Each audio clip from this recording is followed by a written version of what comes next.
do this at home.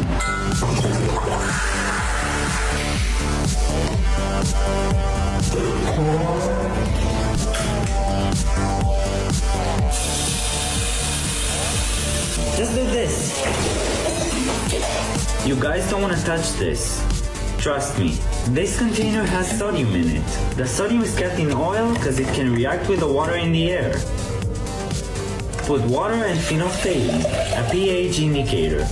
Sodium reacts with water, creates hydrogen and sodium hydroxide, and explodes.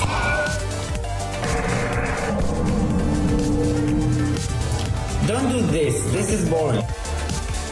Just put a little bit of alcohol in the bottle.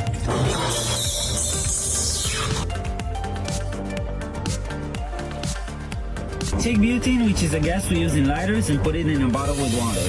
Now just flip it. Butane evaporates at the bottom of the bottle and shoots the water out. This is what happens when you pour liquid nitrogen on a balloon. The gas inside the balloon turns into liquid and solid, and it shrinks. When you take it out, the liquid turns back into gas, and the balloon grows. When we mix sulfuric acid and hydrogen peroxide, we get a pretty dangerous substance.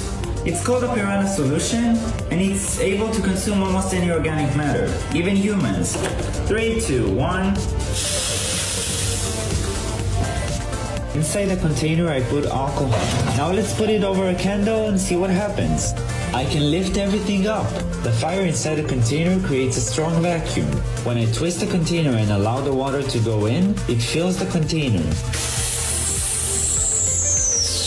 Things we can use to start a fire. This time, maple syrup. This is potassium chlorate, which is able to oxidize sugar and start a fire.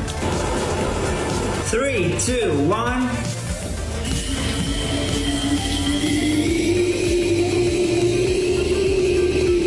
This is water and this is liquid soap. And this is butane. Butane is a gas we use in lighters. 3, 2, 1. The only reason it doesn't burn me is because I dipped my hand in water. This was one of the first experiments I've ever done, and it's basically just killing a gummy bear. As you can see, I didn't even have a test tube. When you mix potassium chlorate and sugar, you get fire. We all know this experiment, right? Elephant's toothpaste. No! But how can you do it? So this experiment has hydrogen peroxide, some liquid soap. Oh my god. No one has potassium iodide, right? So we'll just use some yeast. In yeast, there is an enzyme that breaks hydrogen peroxide.